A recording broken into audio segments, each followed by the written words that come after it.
donc mu nekkoon benn conférence de presse bi nga xam ne ni ñu ngi ko waroon tenir au siège du PRP du parti Déthié Fall mais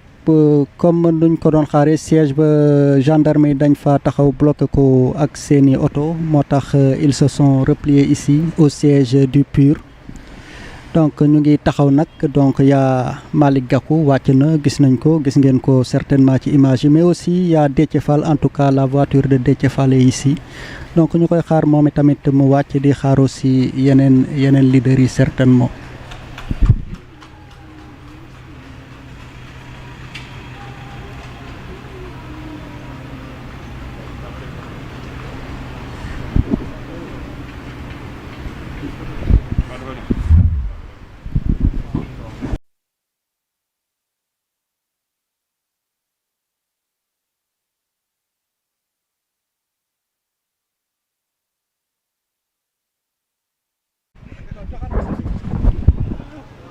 J'ai ton numéro, je peux te faire signe. waaw yow kat doo ma def signe ngeen jox ma numéro bi rek est-ce que yore ma wala. nii soo ko amee am Déthié rek.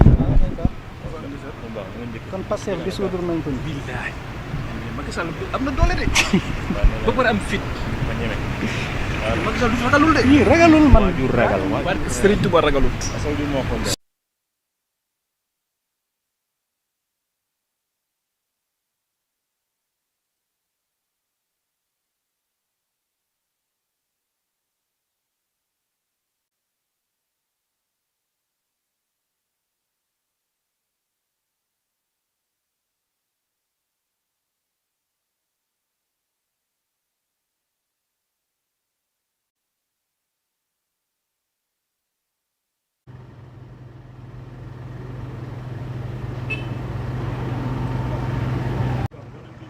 moom laa njëkk a bëgg a jël mu ne il faut ñu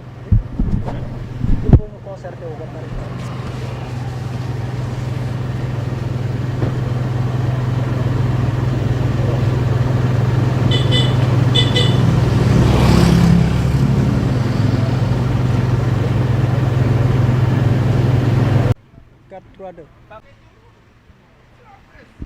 Pape RFI Boy Kaay.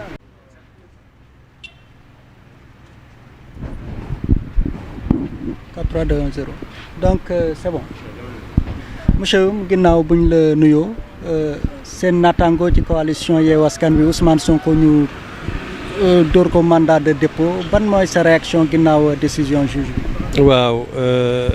ñu ngi nekkoon tribunal depuis ce matin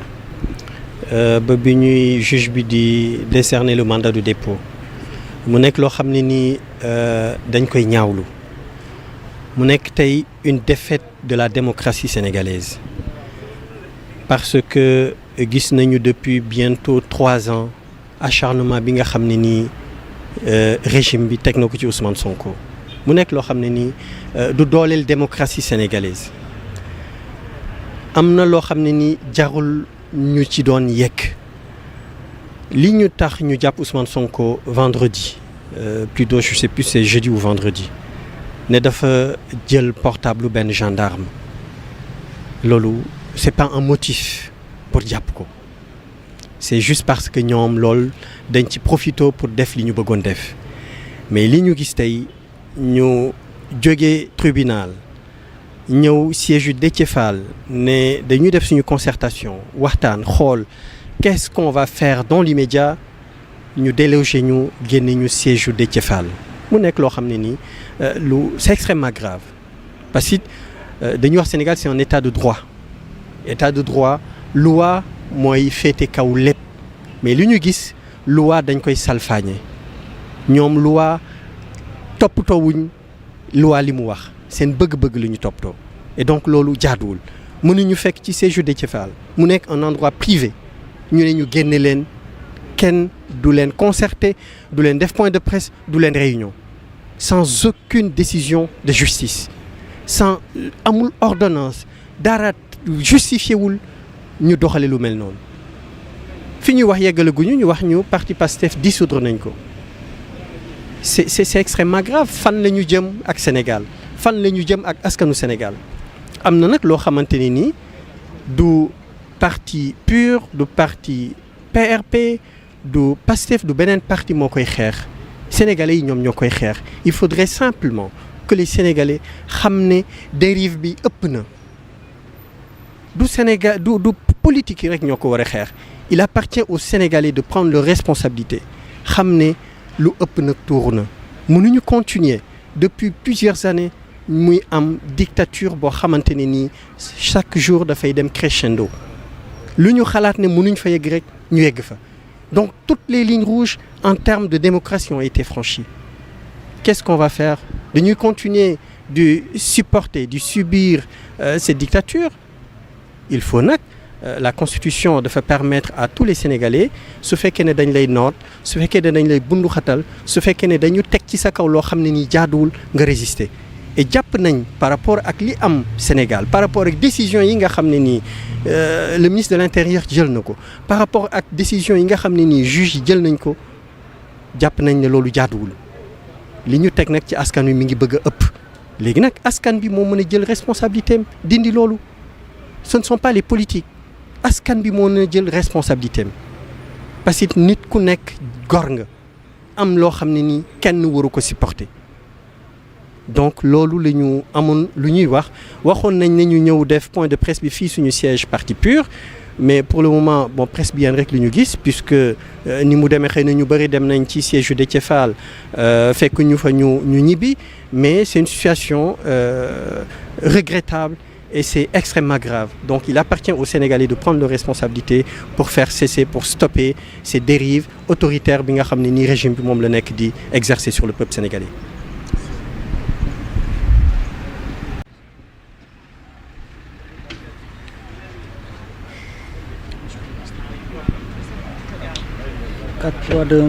C'est bon monsieur Déthié Fall ginnaaw bu ñu la nuyoo ñu door mandat de dépôt seen naataango Ousmane Sonko waaye tamit ñu dissoudre parti bi di Pastef lan mooy sa réaction ginnaaw ndogal yooyu. yaakaar naa ni tey képp kuy démocrate képp ku mos a jóg pour les libertés am nga lu la naqadi parce que ça c'est une journée extrêmement sombre pour démocratie ak pour les libertés dans ce pays. Le président Ousmane Sonko li ko nit mën toppee mooy am na ambition pour Sénégal am na ambition defar Sénégal moom ak partim jóg nañu pour proposer un projet cristalliser un espoir loolu rek nga mën a jàpp ci moom. donc bu fekkee loolu gis nga ko ci nit amoo beneen voie lu dul di utiliser li nga yàgg utiliser et loolu mooy le président Macky Sall fexe ba écarter des candidats gênants loolu dañuy jàpp ni c'est extrêmement mauvais pour l'image qu'on renvoie au niveau international et aussi pour tous les partis qui sont là war aspirer diriger réew mi war aspirer jiite réew mi c'est un message extrêmement dangereux bu leen di renvoyer c'est comme si on le dit boo leen demee ba conscience menacé attendez-vous à ce que ñu am nu ñu def ak yéen. defoon na ko ak le président Karim defoon na ko ak le président Khalifa Ababacar Sall tey mu def ko ak le président Ousmane Sonko je pense que Sénégalais yëpp ils sont dans une profonde émotion bi nga xam ni kenn mënu ko expliquer kenn mënu ko justifier et li gën a doy waar mooy nga jóg après ni da ngay dissoudre un parti xam nga dissoudre un parti je pense que boo leen fouiller un peu li ngeen seetaan yàgg ko couvrir ci Sénégal je pense que c'est la première fois ngeen koy dégg dissoudre un parti alors que un parti politique rôle am mooy jouer ci consolidation démocratie jouer ci consolidation un peu jouer aussi ci éducation les militants les responsables mais tey bu fekkee ni nit nekkul ak pouvoir may ko mu choisir dans l'opposition fan lay nekk sachant que une voix qui s'exprime et une voix qui sent que bokk na ci réew ma bokk na ca la koy doxal mën na ko bañ def coow mais may ko mu def feneen loolu day bokk ci li nga xam day gën a jàmmal réew day bokk ci li nga xam ni day gën a indi dal ci réew mais bu fekkee da nga jóg pour les dissoudre mais pensée unique weesu nañ ko fi et loolu mënu ko fi instaurer mu bañ a sonn ci loolu mënu ko instaurer au Sénégal parce que quand même Sénégal ce sont des personnes dignes yu fi nekk pire tout à l'heure on était au siège di concerté wu fa ngeen nekkoon ils nous ont demandé de quitter le siège tout simplement fan le président Macky Sall bëgg jëm ak opposition bi li mu bëgg mënul ne instaurer fi dictature c'est pas possible instaurer fi un régime à vie c'est pas possible quel que soit Alpha il partira donc pour dire quand même que Yewwi Askan Wi concertation la nekkoon dina ko poursuivre et bu paree concertation dina jàkkaarloog Sénégalais. Justement, par rapport à la dissolution du parti, est-ce qu'il y a des voies de recours possibles? Qu'est-ce que Yewwi Askan Wi considère? Bon, comme ni ma ko waxee gis ngeen ok merci beaucoup. Permettez-moi d'abord de revenir sur la condamnation du président Ousmane Sonko. Je suis persuadé que tous les Sénégalais aujourd'hui sont habités par une émotion extrêmement vive d'apprendre qu'il a été placé sous mandat de dépôt, sachant que la seule chose qui peut être reprochée à Ousmane, c'est d'avoir des ambitions pour le pays, d'avoir un projet pour ce pays-là, de se mobiliser depuis lors avec son parti pour donner corps à ce projet-là. Et lui reconnaître qu'il est parvenu en un si laps de temps à convaincre énormément de Sénégalais autour de ce projet. Celui-là, la seule chose qui était attendue de l'État, c'est d'encadrer sa participation et non d'accélérer son élimination à travers multiples dossiers qui lui sont collés aujourd'hui et qui ont été le motif principal du mandat de dépôt qu'on lui a délivré. Mais ce que je dois dire au président de la République, Macky Sall, son entreprise, dans tous les cas, ne fonctionnera pas. Il ne peut pas réduire sous silence les opposants, la population sénégalaise et instaurer une dictature dans ce pays-là. C'est impossible. Ça ne se fera pas. Et la dissolution du parti PASTEF, je le disais tout à l'heure en Wolof, vous avez couvert depuis lors des activités politiques dans l'opposition, des activités politiques au niveau du pouvoir, des activités politiques de façon générale dans la vie publique, mais c'est la première fois que vous entendez parler de la dissolution d'un parti. Et tout le monde sait le rôle d'un parti politique dans un pays. Il y en a qui optent d'être avec le pouvoir, d'autres avec l'opposition. Il faut permettre à chaque citoyen qui le souhaite d'avoir une plateforme d'expression de ses sentiments. C'est ça qui consolide la démocratie, c'est ça qui renforce la stabilité dans un pays. Mais si tu le prives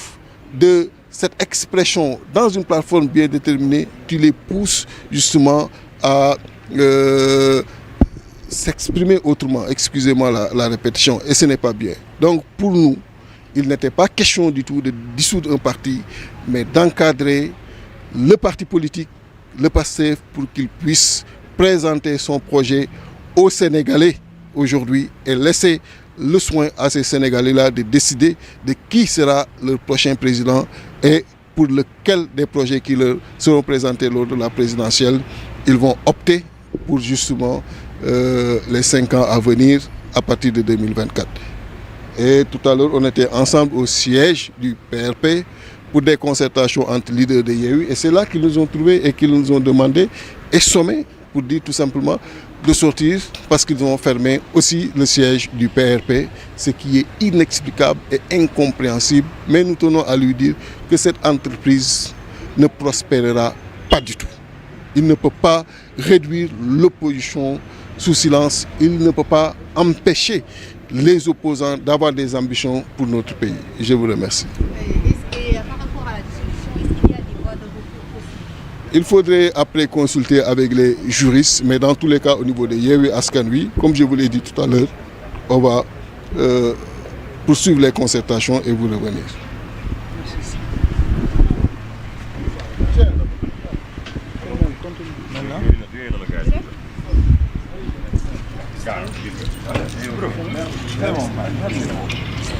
Merci.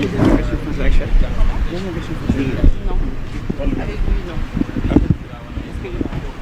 Il n'a pas fait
Vraiment gars yi